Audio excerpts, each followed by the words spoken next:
우린 계속해서 토요일 새벽마다 시편의 말씀 가지고 우리에게 주신 말씀의 은혜를 나누고 있습니다. 오늘 시편 96편 말씀 가지고 여호와께 돌릴지어다라는 제목으로 말씀을 좀 나누기를 원합니다. 오늘 읽은 시편 96편은 여러분들 많이 좀 익히 읽어서 아시는 내용이 많이 들어있죠. 그리고 이것이 이제 하나님 여호와를 찬양하고 선포하는 귀한 내용의 찬양이 들어 있습니다. 그래서 이 시편 96편을 주석에서 뭐라고 표현하고 있냐면 여호와의 대관식이라고 불리는 시편이라는 겁니다. 그러니까 이 시편은요, 마치 왕이 세워질 때, 대관식이라는 게 그거잖아요. 왕이 이제 그 왕에게 이제 왕관을 씌우는 그 식을 대관식이라고 하는데, 그 왕이 세워지고 진짜 우리의 왕이다라고 하는 것을 선포하는 그 절차가, 그 의식이 바로 대관식인데, 그 절차에 불러지는 노래가 바로 이 시편 96편이라는 거죠. 근데 생각해보세요. 하나님한테 대관식이 필요할까요? 만왕의 왕이시고 왕 중의 왕이신 이 하나님한테 무슨 대관식이 필요합니까? 그런 거 필요 없잖아요. 그런데 이 대관식이라고 하는 것 자체의 의미가, 이걸 한다고 안 한다고 해서 뭐 의미가 달라지는 건, 그분이 왕이었는데 왕이 아니었는데 왕이 된다거나 그러지 않잖아요. 근데 이 찬양이 왜 필요할까? 사랑하는 여러분, 우리의 삶 속에 이렇게 하나님이 우리 삶의 왕이 되심을 선포하는 대관식의 찬양이 있어야 됩니다. 이것은 어떤 의식적인, 어떤 절차적인, 어떤 우리가 가져야 될 삶의 자세의 부분에 대하여 말씀하고 있는 거예요. 근데 이게 96편만 있는 게 아니에요. 시편 47편, 93편, 97편, 이 여러 편들이 103편 이런 식으로 여러 편들의 시편에 하나님이 왕 되심을 선포하는 대관식의 찬양이 들어 있습니다. 이 말은 결국 뭐냐? 우리의 삶에 있어서 이렇게 대관식으로 하나님이 왕 되심을 선포하는 것처럼 우리 삶에 하나님의 왕 되심을 특별히 선포하고 찬양하는 그런 찬양을 들어야 된다는 거죠. 물론 주님 우리 왕이십니다. 이미 우리 왕이시고요, 주님이 이미 우리를 다스리시고 주님이 이미 우리를 통치하시는 이미 왕으로서 대관식이 필요 없는 분이세요. 그러나 우리 삶에 있어서 하나님을 위해서요? 아니요, 우리를 위하여 하나님의 왕 되심을 선포해야 되는 거예요. 주님이 우리의 왕이십니다. 주님이 우리를 다스리십니다. 그 주님께 모든 영광과 찬송을 올려드립니다. 하나님께 돌려드립니다. 이렇게 고백하며 찬양하는 것, 이것을 통하여 우리가 하나님의 온전하게 들어야 될 찬양을 배울 수 있게 된다는 거예요. 오늘 이 여호와의 대관식에 드려지는 귀한 세 편의 찬양, 어떻게 찬양해야 되는가, 어떤 것을 찬양해야 되는가, 한번 우리가 이 아침에 좀 나누기를 원합니다. 첫 번째는 우리가 무엇을 찬양해야 되냐? 우리는 구원의 은혜를 찬양해야 된다는 겁니다. 우리 같이 읽어볼까요? 시작. 우리는 구원의 은혜를 찬양해야 합니다. 우리 1절과 2절 말씀이거든요. 같이 읽겠습니다. 시작. 새 노래로 여호와께 노래하라. 온 땅이여 여호와께 노래할지어다. 여호와께 노래하며 그의 이름을 송축하며 그 구원을 날마다 선포할지어다. 아멘, 아멘. 이 말씀에서 보면은 새로운 노래로 하나님을 찬양하고 선포하고 그의 모든 것을 송축하라고 말씀하고 있습니다. 그리고 날마다 무엇을 전파하라고 그래요? 그 구원을 날마다 전파하라라고 선포하고 있습니다. 사랑하는 여러분, 하나님이 우리에게 주신 많은 은혜가 있죠. 놀라운 은혜가 많습니다. 만약 하나님이 여러분들에게, 어떤 분이 다른 분들에게 물어요. 집사님, 장모님, 권사님, 하나님이 주신 은혜 중에 제일 큰 은혜가 뭐예요? 라고 물으신다면 여러분들 어떻게 대답하시겠습니까? 뭐라고 대답하시겠어요? 하나님이 주신 은혜가 참 많죠. 근데 그 중에서 제일 큰 은혜가 있다면 무슨 은혜세요? 라고 물으면 여러분들 어떻게 대답하시겠어요? 만약 어떤 분이 저에게 그렇게 물으신다면 저는 주저하지 않고 대답할 수 있습니다. 그건 뭐냐? 나를 구원하신 은혜예요. 물론 저에게 가정도 주시고 아름다운 교회도 주시고 제 삶을 인도해 주신 수많은 은혜들이 있죠. 예, 맞습니다. 너무 많은 은혜들이 하나님이 저의 은혜 가운데 거했죠. 예, 정말 귀한 은혜로 제가 살아가고 있습니다. 그런데 그런 은혜들 중에서 제일 중요한, 가장 큰 은혜가 뭐냐고 물으면 저는 주저하지 않고 나를 구원하신 은혜라고 생각해요. 죄 중에 태어나서, 죄악 중에 태어나서 사망의 그늘에서 고통받고 살아갈 수밖에 없는 우리들인데, 우리들을 예수 그리스도의 십자가의 보혈로, 예수 그리스도의 그 십자가의 공로로 말미암아 모든 죄를 씻어주시고, 정말 시편의 말씀처럼 동이 서에서 먼 것처럼, 동쪽하고 서쪽하고 완전 정반대잖아요. 그러니까 동이 서에서 먼 것처럼 우리를 죄에서 옮기셨다라고 고백하고 있는 이 구원의 은혜가 가장 큰 은혜라고 생각합니다. 우리는요, 가만히 있으면 죽을 수밖에 없어요. 죄일 수밖에 없어요. 지옥에 갈 수밖에 없어요. 어떤 아이가 이제 주일학교 시간에 그런 얘기 못합니다. 천국에 가려면 어떻게 해야 되죠? 천국에 가려면 예수님 믿어야 돼요. 그럼 지옥에 가려면 어떻게 해야 되죠? 가만히 있으면 돼요. 이게 정답입니다. 예수님 믿으면 천국에 가요. 근데 어떻게 하면 지옥에 가는가? 뭐 열심히 노력해서 지옥 가는 게 아니에요. 가만히 있으면 지옥 가요. 가만히 있으면. 왜요? 우리 안에 있는 죄가, 우리 안에 있는 죄악이 우리를 그곳으로 끌고 가기 때문에, 자석이 지남철이 끌고 가듯이 우리를 그곳에 끌고 가기 때문이에요. 여러분, 우리는 죄인이고 죽을 수밖에 없는, 구원받지 못할 자예요. 그러나 십자가의 모든 고통과 십자가의 모든 공로로 말미암아, 그 보혈의 공로로 말미암아 우리가 구원을 얻었다는 거예요. 우리가 이것만으로 찬양하면요, 이것만으로 구원 선포하면요, 다른 거 선포할 거 없어요. 예, 우리는 이 세상을 아무리 잘못 살아도요, 결국 어찌 보면 믿져봐도 천국인 거예요. 믿져봐야 천국인 거예요. 이 세상에서 실패하고 좌절하고 넘어지고 성공도 못하고 정말 아무것도 아닌 것처럼 무명한 자와 같은 자로 산다 할지라도요, 천국이라고요. 예수만 믿으면, 예수 그리스도의 그 보혈의 능력으로 말미암아 우리가 천국을 누릴 수 있는 자가 된다는 거예요. 그렇다면 우리 삶에 어떤 것이 좀 없다 할지라도 우리가 불평할 수 있습니까? 아니요. 구원의 은혜를 찬양해야 된다는 거예요. 구원의 은혜를. 불평과 불만이 있을 수 있습니까? 그럴 수 없습니다. 왜요? 우리를 구원하셨으니까요. 우리를 구원하신 그 하나님의 사랑을 깨닫는다면 어떤 찬양, 어떤 고백을 우리가 하나님께 올려드릴까요? 하나님께 영광과 찬송을 돌려드립니다라고 고백할 수밖에 없다는 거죠. 두 번째는 우리는 어떤 찬양을 드리냐? 우리는요, 하나님의 창조의 섭리를 찬양해야 된다는 겁니다.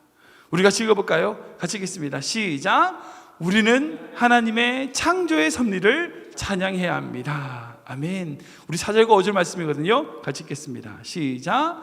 그 열왕을 열방 중에, 그 기이한 행적을 만민 중에 알릴지어다.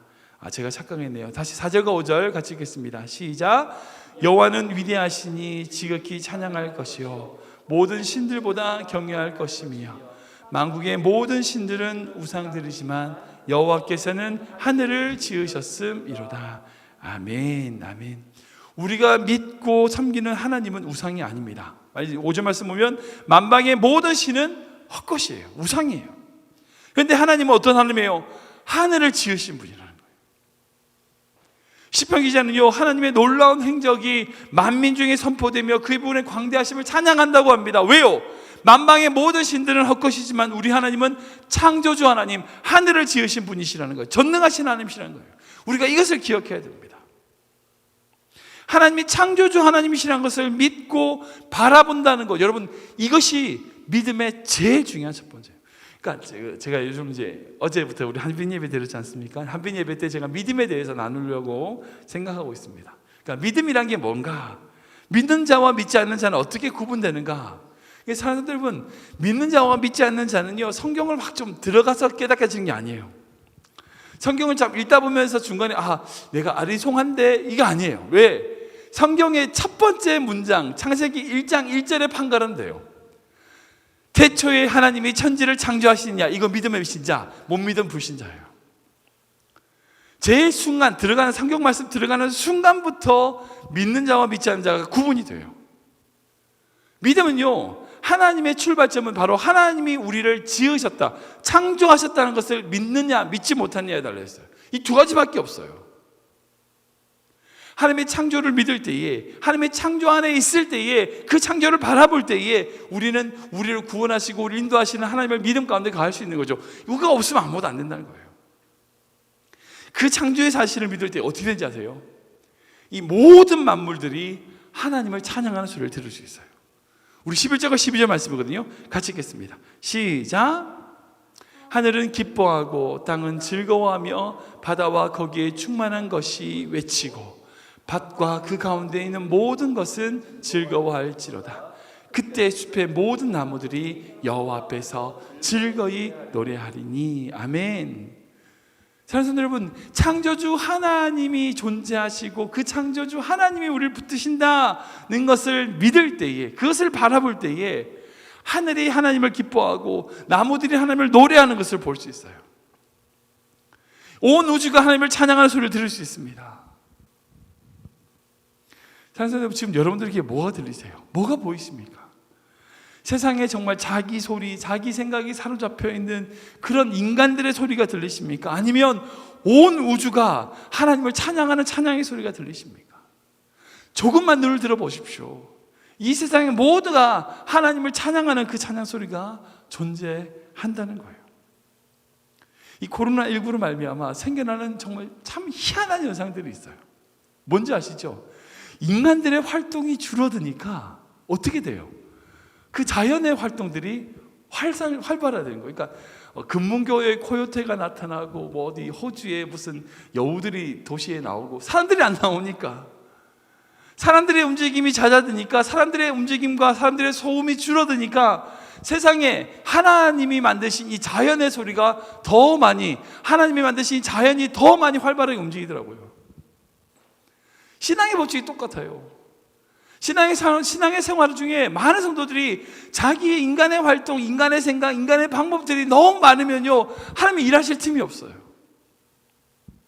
우리의 생각을 내려놓고, 우리의 가치를 내려놓고, 우리의 활동을 좀 멈출 때에, 그 자리에 멈춰서 하나님의 일하심을 바라볼 때에 이 세상이, 온 우주가 하나님을 찬양하는 찬양 소리가 들린다고요. 우리가 그 믿음 가지셔야 된다는 겁니다. 그리고 세 번째로 우리는 무엇을 찬양해야 되냐? 우리는 하나님의 진실한 심판을 찬양해야 된다는 겁니다. 우리 같이 읽어보겠습니다. 시작. 우리는 하나님의 진실한 심판을 찬양해야 합니다. 우리 10절 말씀이거든요. 같이 읽겠습니다. 시작.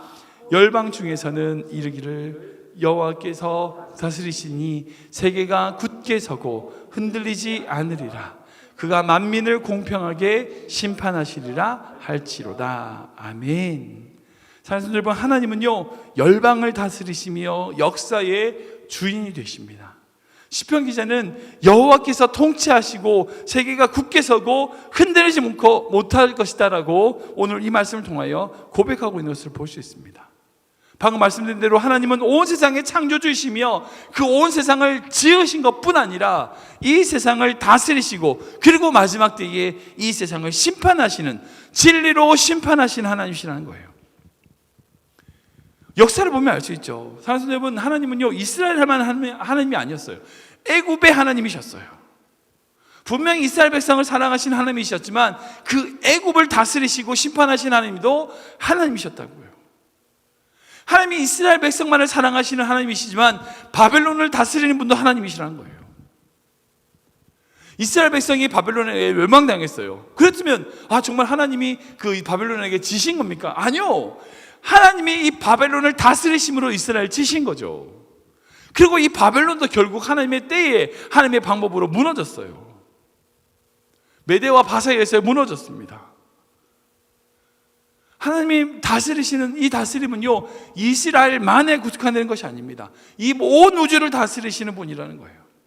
그리고 이 온 우주를 다스리시며 그렇게 다스리심을 말미암아 우리 백성, 하나님의 백성들을 판단하신다고 말씀하세요. 우리 13절 말씀 볼까요? 이렇게 적혀 있습니다. 같이 읽겠습니다. 시작. 그가 임하시되 땅을 심판하러 임하실 것입니다. 그가 의로 세계를 심판하시며 그의 진실하심으로 백성을 심판하시리로다. 아멘. 두 가지로 심판하신다고 합니다. 하나는 하나님의 그 의로 심판하시고, 하나님이 이루신 그 공의로 잣대로 심판하시고, 그리고 하나님의 진실하심으로 우리의 백성들을 심판하실 것이다 라고 말씀한다는 거예요. 우리가 하나님께 감사할 수 있는 건요, 우리가 아무리 희생을 한다 할지라도, 어떤 고난과 어려움이 있고 우리가 좌절하고 넘어진다 할지라도요, 그걸 통하여 우리가 그것이 끝이 아니라는 거예요. 그것이 결국 끝이 될 수가 없습니다. 우리가 못 받으면 우리 자녀들까지도, 우리 후손들까지도 하나님은 갚으시는 분이에요. 하나님은 갚으시고, 하나님은 보상하시고, 하나님은 심판하시는 분이라는 거예요.